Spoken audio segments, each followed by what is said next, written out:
सोलापुरात महिलेच्या घरात घुसून जबरदस्तीने तिच्यावर अत्याचार करणाऱ्या ट्रक चालकावर अत्याचाराचा व अनुसूचित जाती जमाती अत्याचार प्रतिबंधक कायद्यानुसार फौजदार चौडी पोलीस ठाण्यात शुक्रवारी गुन्हा दाखल करण्यात आला आहे। समाधान सुदाम माळी राहणार कुरुल तालुका मोहोळ याच्या विरुद्ध पीडित महिलेने फिर्याद दिली आहे। ही घटना 31 मार्च ते 1 एप्रिल दरम्यान पीडितीच्या घरात घडली। पीडित महिलेची आरोपीशी सोशल मीडियावरून ओळख झाली होती। तेव्हा आरोपी समाधान याने पीडितेला आपण बँकेत कामाला असल्याचे सांगितले। त्यानंतर दोघांचे वारंवार फोनवरून बोलणे सुरू झाले। आरोपीने पीडितीला आपण लग्न करणार असल्याचे भासवून तिच्यासोबत जबरदस्तीने अत्याचार केला। त्यावेळचे व्हिडिओ आरोपीने काढले।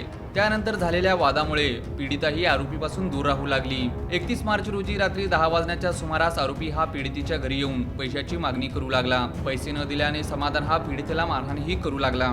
हे भांडण शेजाऱ्यांनी सोडवले। त्यानंतर आरोपी बाहेर जाऊन पुन्हा रात्री पीडितीच्या घरी येऊन जबरदस्तीने अत्याचार केला। आरोपीच्या तावडीतून सुटल्याने पीडितीने आरोपीला आतील खोलीमध्ये डांबून ठेवले। सकाळी दरवाजा उघडल्यानंतर त्याने तेथून पळ काढला अशी आशयाची फिर्याद पीडितेने दिली आहे। या घटनेचा अधिक तपास सहाय्यक पोलीस आयुक्त प्रताप पोमन हे करीत आहेत।